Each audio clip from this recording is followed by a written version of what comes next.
Check, check, 1, 2, 3. Thank you, Tracy.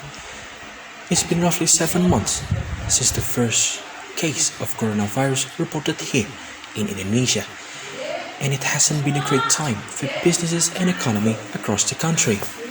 Stock market is collapsing, businesses are getting bankrupt, massive layoffs around the country, and people's purchasing power are declining.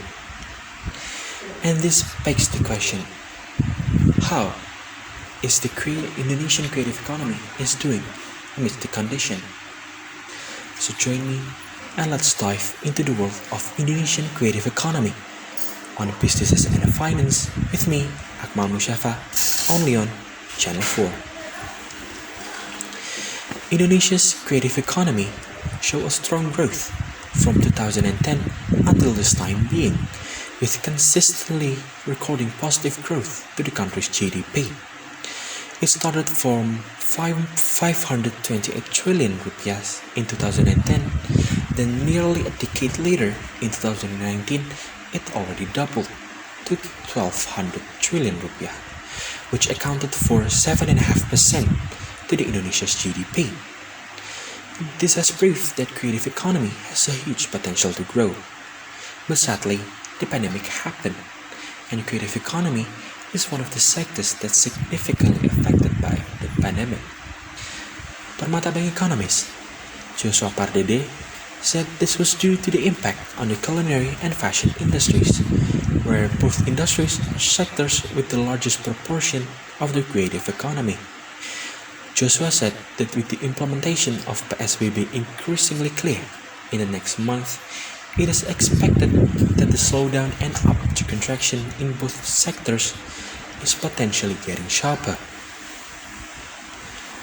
On the other hand, according to Joshua, there are several subsectors that may be able to grow in the midst of this pandemic, such as television and radio subsectors, apps and games, and advertising.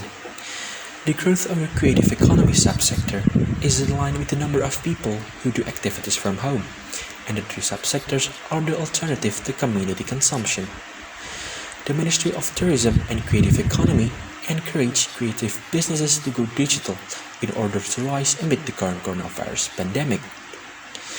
Mr. Tama said that we have to look for the potential of what we can do in these conditions. Everyone can now open their own online store. He exemplifies that coffee businesses can optimize their mixes, different style to have their own fans. Through online marketing, the market isn't only Indonesia, but also the whole wide world.